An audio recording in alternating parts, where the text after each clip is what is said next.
Doğu Türkistan'da sözde eğitim adı altındaki hapishanede zengin bir iş kadını daha hayata gözlerini yumdu.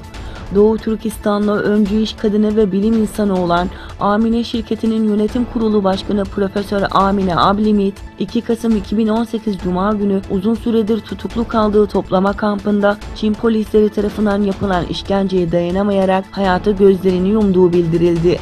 Amine'nin cesedinin 3 Kasım'da ailesine teslim edildiği belirtildi.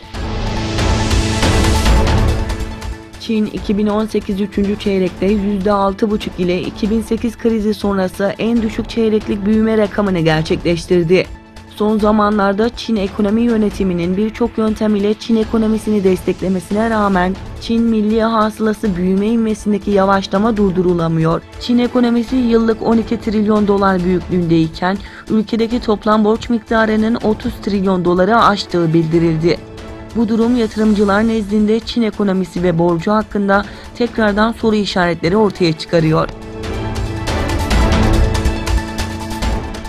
Kazakistan'ın başkenti Astana'da düzenlenen Bağımsız Devletler Topluluğu Başbakanları Konseyi toplantısında BDT üyesi ülkelerin nükleer ve radyasyon kaza durumuna hazırlık ve kaza sonuçlarının giderilmesine yardımlaşma konularında işbirliği anlaşması imzalandı.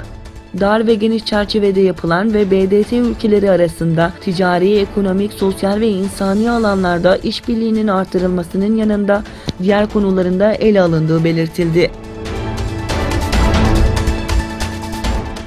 Bilgisayar korsanları 81 bin kişinin Facebook yazışmalarını satışa çıkardı. Ellerinde 120 milyon Facebook kullanıcısının satılık bilgileri olduğunu söyleyen bilgisayar korsanları 81 bin hesabın özel mesajlarını yayımladı. Bu bilgilere zararlı tarayıcı uzantılarıyla ulaşıldığı tahmin ediliyor. Facebook siteye sızılmadığını ancak daha fazla hesabın etkilenmemesi için ilave önlemler alındığını açıkladı.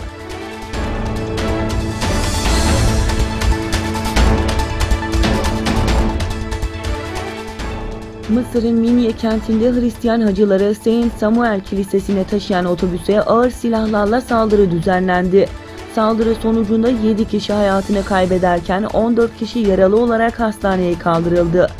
Saldırıyı henüz üstlenen olmazken bu olay 2017 yılında yine aynı manastıra giden Hristiyan hacılara olan saldırıyı hatırlattı.